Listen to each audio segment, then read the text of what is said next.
Bonjour, mon nom est Nicolas Sen, je suis le président de la Société d'apiculture du district de Montaix, une société qui regroupe une centaine d'apiculteurs depuis plus de 100 ans, apiculteurs de la région de Montaix. Notre société a développé un sentier didactique le long de la Vièze à Morgin, un très beau sentier sur lequel on se rendait compte que les familles lisaient, mais pas les enfants. Donc on a voulu offrir aux enfants la possibilité aussi d'être instruits et de connaître le monde des abeilles, la vie de la ruche, à travers un jeu qui se déroule par étapes le long du sentier sur chaque panneau.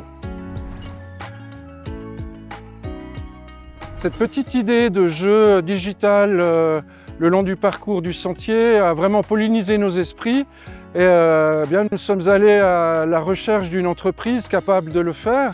Et nos recherches nous ont amenés vers Génie Culturel, une société sédunoise.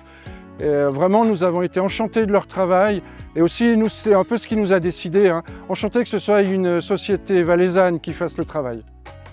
Bonjour, je m'appelle Baptiste, je travaille chez Génie Culturel. On est une entreprise sédunoise qui travaille dans la gamification et les expériences XR. On est à peu près 5 personnes à temps plein et puis aussi on est aidé par des jobs étudiants pour l'animation de nos jeux. L'idée c'était d'abord de récupérer le contenu scientifique, le vulgariser, le mettre à la portée de tous et puis ensuite finalement l'insérer dans un outil dont tout le monde se sert. Et quel meilleur outil digital que le téléphone. Alors très vite chez Génie Culturel, en partenariat avec la SAM, donc on s'est posé la question de comment sublimer le sentier à travers l'outil qu'est le téléphone. Et assez vite, on s'est rendu compte que l'usage de la réalité augmentée, pour lesquelles on avait les compétences en interne, pouvait répondre à ce challenge et notamment avoir un aspect pédagogique à travers le jeu et donc aider les enfants et les familles à découvrir les différents métiers de l'abeille, aussi la dizaine d'étapes que traverse l'abeille au cours de sa vie, tout le long du sentier. Alors nous, ce qu'on en tire comme avantage, c'est d'abord, après avoir participé à ces journées Digitourisme en 2025, on a remporté le prix du public, c'était la première fois.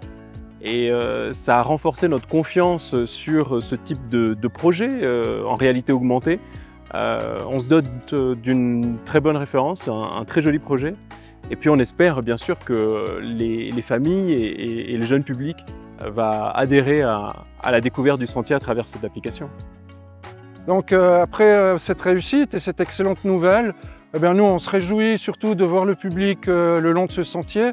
On se réjouit de voir les familles et peut-être des apiculteurs en herbe